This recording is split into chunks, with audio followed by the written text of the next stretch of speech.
tried to give her advice, but she didn't take it. Well, miserable. She didn't take it. Years Like now. How many years have we been together? 30. 30, over 30. 32. Wow. Yeah. I remember the first time, 92, I was asked to set them up. Yep. I joined at the convention Yep. because I thought it was a brand new intervention which I didn't know anything about. I had a lot of money to give to the Hospital Association. And I thought I'd better join this to find out what they're like. Yep. And I was pretty sceptical initially, I have to say, But after a couple of meetings, people started to drop their guard and be a bit frank and start to raise personal, sensitive challenges in the workplace. Yep. And I thought, wow, this is good.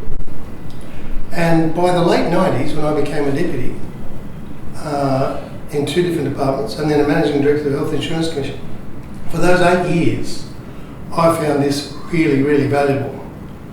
I mean, it really did help me. And I genuinely don't think I would have become secretary of a department had I not had the learning set. Wow.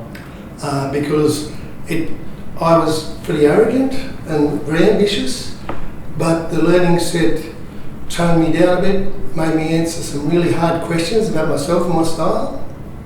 And, that helped me, I think, develop. And I genuinely say, if I was thinking about recommending an intervention to an executive, a personal development, leadership development intervention, I'd say learning set's a great one, particularly if you get a good group. That's critical. Well, yeah, you have to get the right mix. Yeah. Really. If you don't get the chemistry right. Yeah. I think it was you who, from whom I learnt that it's often what you tell people in a learning set is you're asking the wrong question. Yeah. It's all about the framing of the issue. Yeah. It's a very supportive, our group has been very supportive group, with a genuine interest in helping. So that was really important. And if you get a learning set like that, it's really valuable. I think it's trust. Yeah. Trust is absolute. I think you've got to have that. But you do need to have confidence that what I call the technical characteristics of the group are going to add value. And but it's not just in the big issues you bring to it, which in the early days we had some big ones. It's your own career path. And if you think about it along the way, we've all changed paths at different points, and we've all brought those changes to the group at key points in our lives. And so trust, I think, I know you put a lot of time into the constitution of the groups, but I think that is really important because, frankly, if one member doesn't actually have the trust, then the group can't function. Yeah. Well, because they don't trust. No. That's exactly right. Yeah. And they won't be as open as they can be. Yeah, we'll call it out. We'll have a sense of sitting back. It can't be competitive either. No. We didn't have a competitive set. We were all looking to help each other.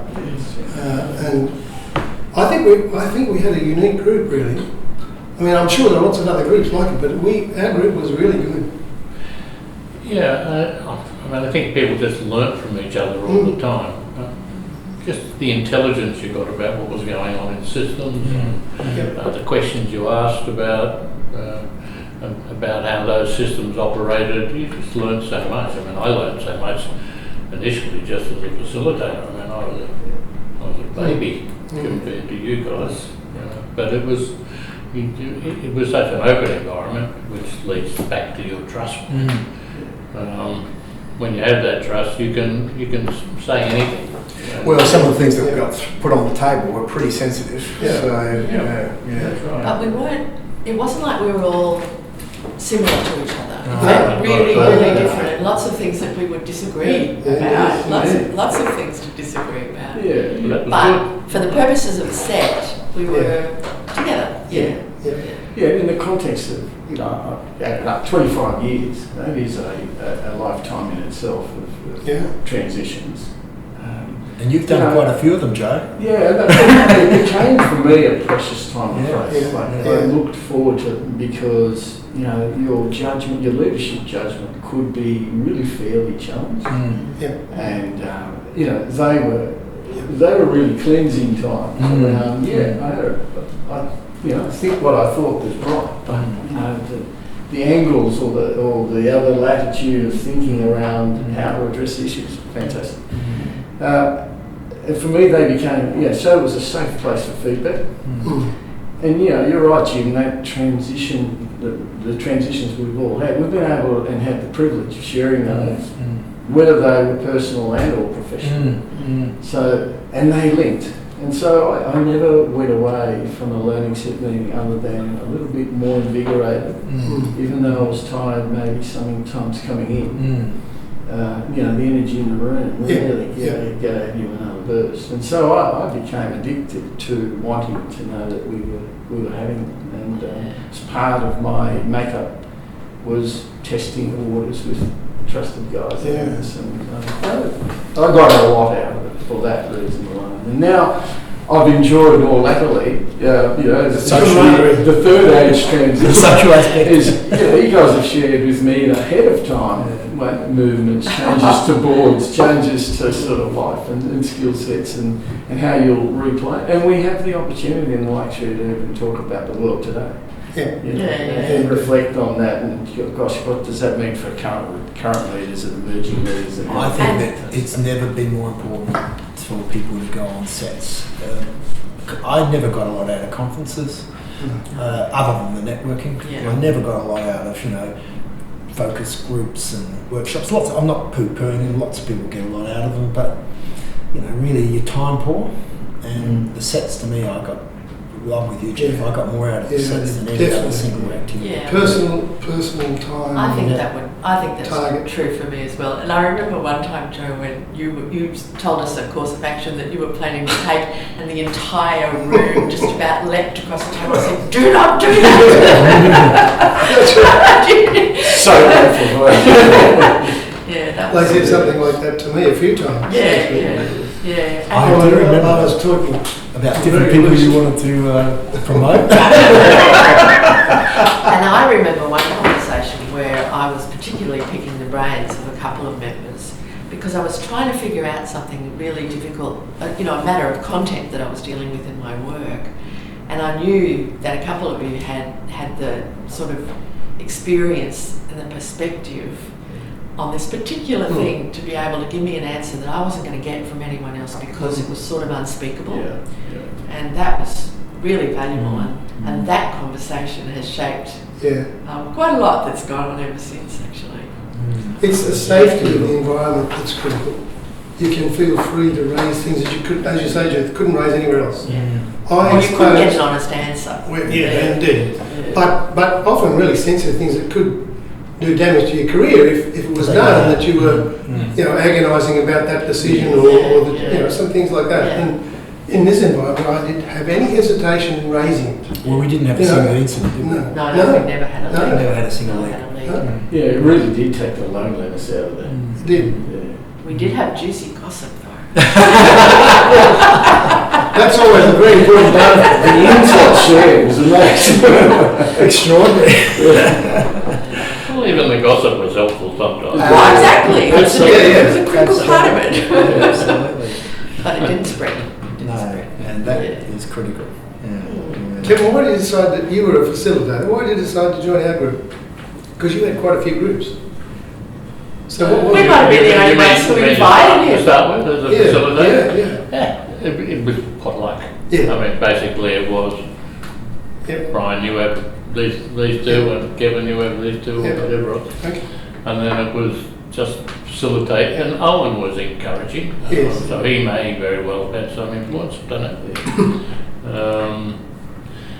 And then after 12 months, you guys said, become a member, join. And I thought, this is going to cost me a lot of money. And it's cost me 31 years. It cost you a lot of time. But I've learned a lot. Just being part of a group that was across nationally and internationally. It just allowed me to just learn. You asked the question of are they relevant or are they as relevant today? I think they're more relevant today.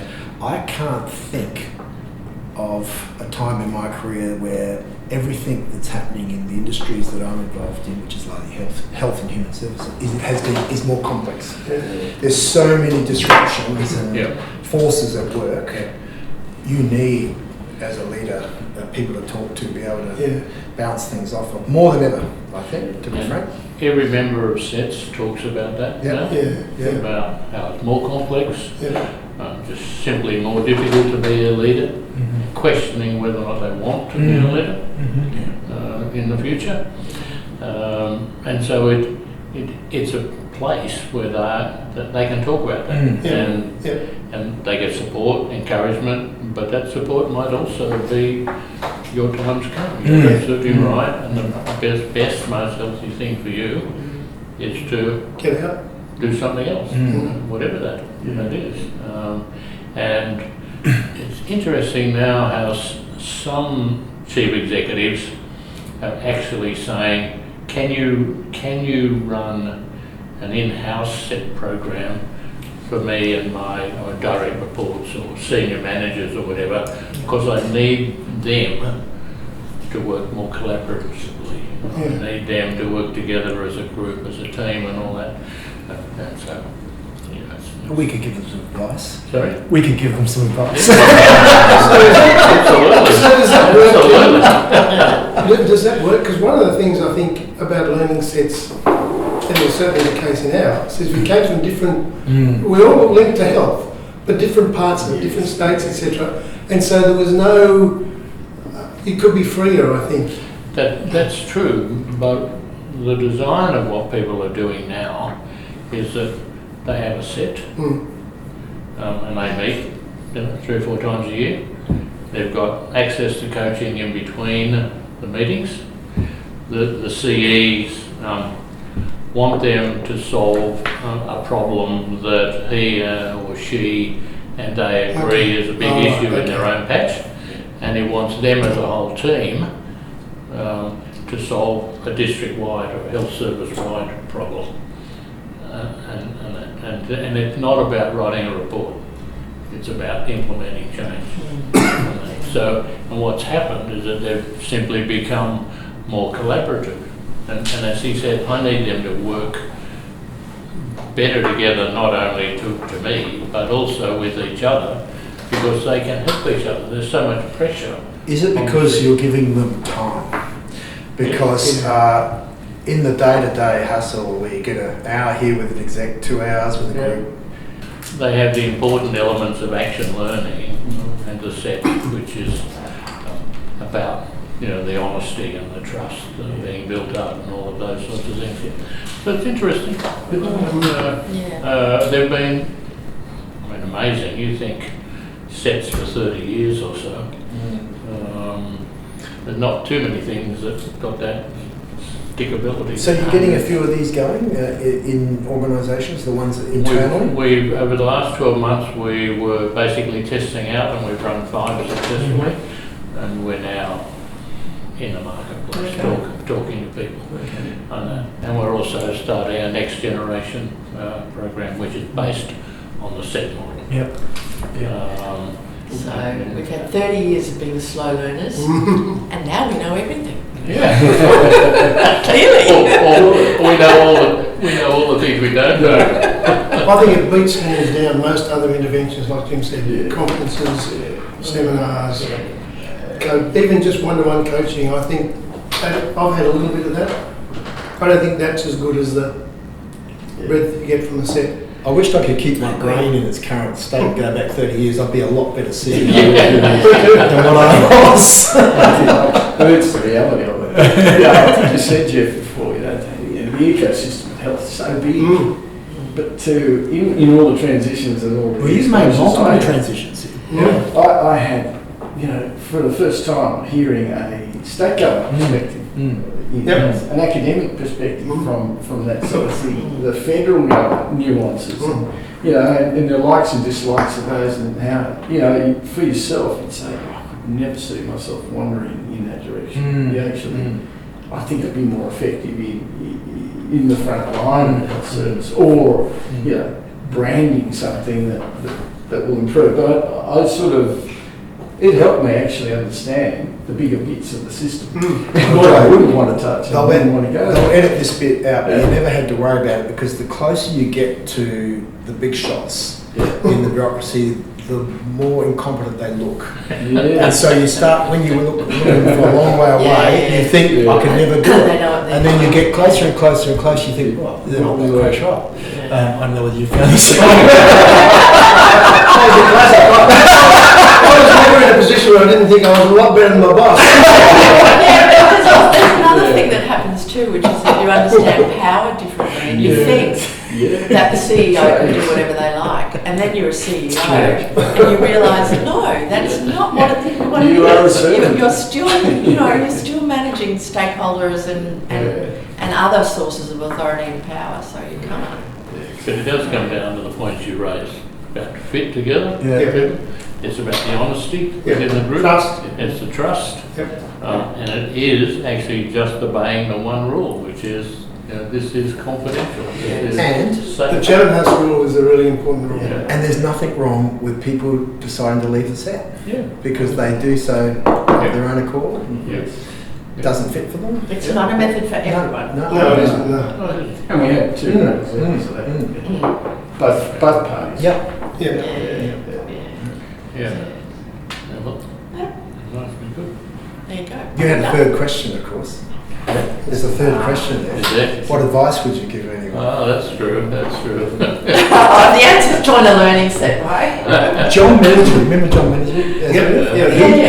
He gave me a piece of advice at one stage, and I reckon it applies. And the set fits, and it goes back to what you said, Jeff. He said the most important attribute that he believes a leader should have is self-awareness. I agree with that. And if you haven't got it, you need someone who will give you self-awareness. And there's no better place to get it. Correct. Yeah. So how do we share this with the new generation of leaders? How do you link the value of these opportunities, if they're the right shape, form and mix of people? How do you tell them about the value proposition of these things? Well, I think it's the people who are actually in sets who talk about their experience. It's a little like talking to a chief executive who said, I've been in learning sets for 10 years. This is what I've got out of it. This is what my team's got out of it as a flow-on effect, ripple effect as well on my teams. And quite clear. It actually helped that person to avoid making some decisions which would have been career threatening as well. But also the wisdom of other people's experience was a real bonus from membership sets. And some people have been in sets for 16, 17, 18 years as well. I mean, you guys obviously. We're not the only ones who keep going. You're the real wise heads.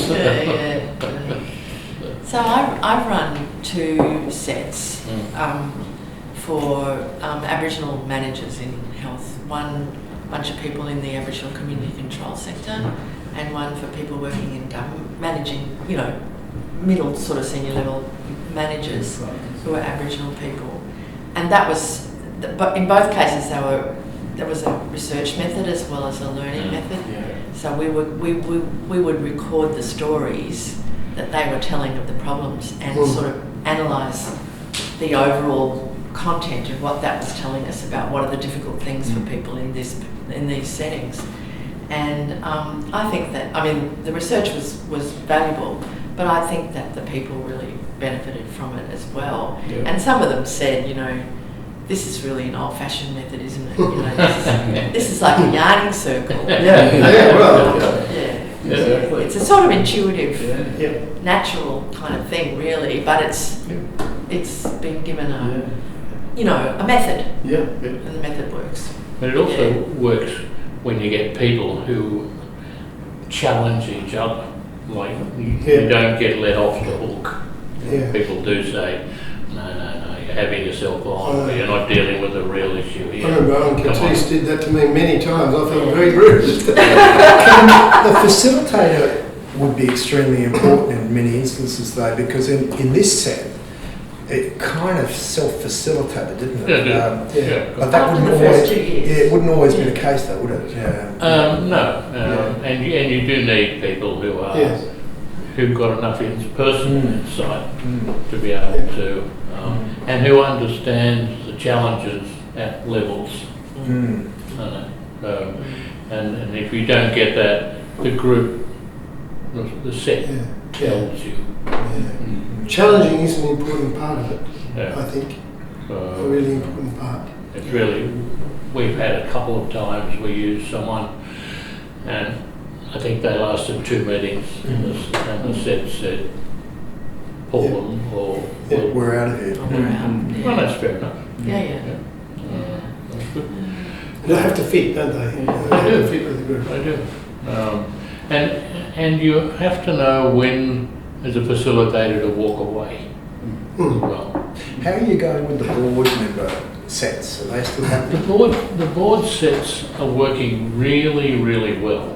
They are so hard to set up because of Time poor? funding and all that sort of stuff. And with the squeeze on. So the funding is the issue, is it? Yeah, it is, because they don't get much in the way of development funds. So that's right. the health service has got to fund it, basically. Got to laugh about that, don't Oh, yeah. Yeah. They are arguably supposed to be the senior point in governance, and they can't get the money. No, that's right. Yeah. Historically, Kevin, I remember it was at the King's Fund College out of London. Yep.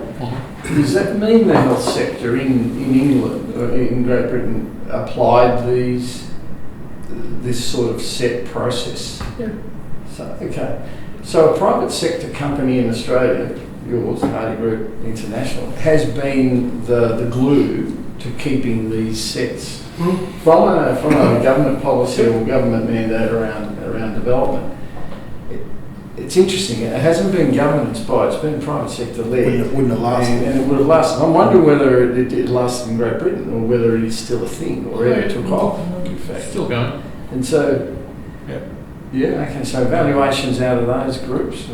I wonder if they've got a 35-year plus in there. The original intentions, I understood it from Benson when he came back from Kingsford, of learning sets in England, was to make sure the doctors understood the issues and the challenges of the nurses and vice versa. Yeah. So the hospitals would work better. Yeah. You know? Because doctors are sort of, they're trained, nurses are this trained, Yep. and when you got them together, talking about the problems of the hospital, they thought, so that's why it's not working. I think that's why they originally started. I wonder if it worked for that. I don't know. But They're in dire did straits. switch I can't talk about the executive. sets, but the NHS is in dire straits. In dire straits. Oh yeah, really dire. Like almost existential sort of decline at the moment. It's incredible. Yeah.